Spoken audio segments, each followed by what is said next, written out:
Hey everyone, welcome.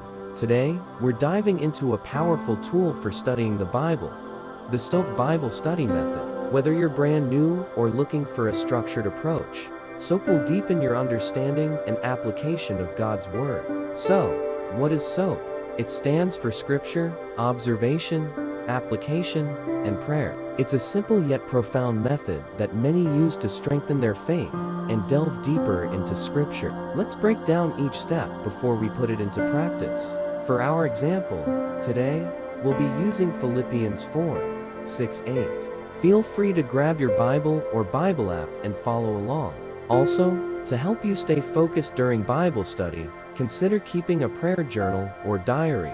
Here, you can write out scriptures that praise God, reflecting on what you've learned. For today's lesson, I chose a verse with practical applications for our lives. When selecting a Bible, consider its translation and features. While the Seek Find Bible Sev version offers a clear translation, it might lack the context provided by study Bibles like the ESV. Think about what features are most important to you when choosing a Bible. Now, the S in SOAP stands for Scripture. Let's read Philippians 4:6-8 together.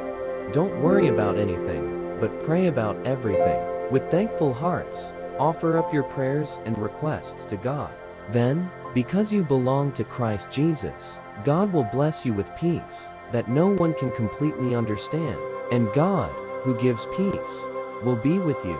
Finally, my friends, keep your minds on whatever is true, pure, holy, friendly, and proper. Don't ever stop thinking about what is truly worthwhile and worthy of praise. Taking notes can be really helpful. Writing out the verse can aid memorization and give you a physical record of your study. Now, let's move on to the observation. What does this passage tell us? We see a clear instruction to stop being anxious and a strong encouragement towards prayer and thankfulness.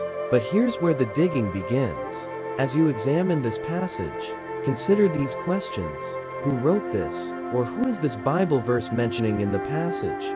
What is the verse really saying to you? Is there a specific word or phrase that jumps out? Where was this Bible verse written? Knowing the location can provide context. Why was this included in the Bible? What message is it trying to convey?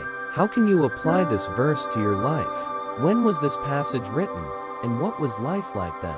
Understanding the historical context can shed light on the meaning. Please note that a study Bible might have some of the answers to these questions, and may even have a place written where you can do SOAP Bible journaling or take notes in the margins. Check out the next section for my best recommendations for study Bibles. Take some time to pause the video and jot down your observations based on these questions. Don't be afraid to dig deep and see what the Holy Spirit reveals to you. Remember, there are no wrong answers here. The goal is to actively engage with the Scripture and gain a deeper understanding. Next comes the application. How can we take this passage and apply it to our daily lives? For example, whenever we feel anxious, we can turn those feelings into prayers filled with gratitude. I find these verses comforting because they tell us that we shouldn't be anxious and worrisome. We just need to pray continuously, even though we don't always accept the answers we get from God. But to make this application truly personal, let's ask ourselves some questions as we reflect on this verse. How is God speaking to me through this passage? Why do you think God led me to these Bible verses today?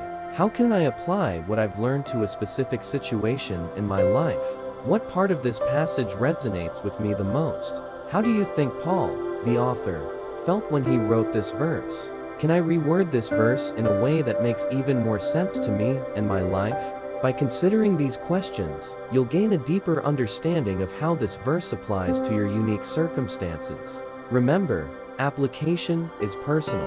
Your takeaways might differ from someone else's.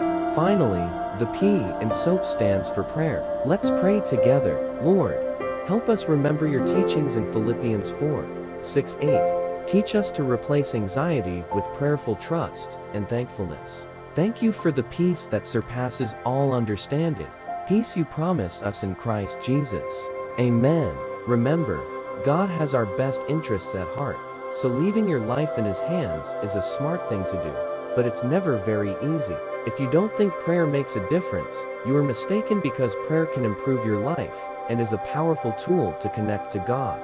It is important at the end of your SOAP Bible study that you take some quiet time for your own personal prayer, reflecting on the scripture and what we learned today. So, to recap, we read scripture, made observations, applied those truths to our lives, and finished with prayer. That's SOAP, a simple tool to guide you through studying God's Word. I encourage you to use the SOAP method daily. It's flexible, straightforward, and incredibly enriching for your faith journey. Thanks for joining me today.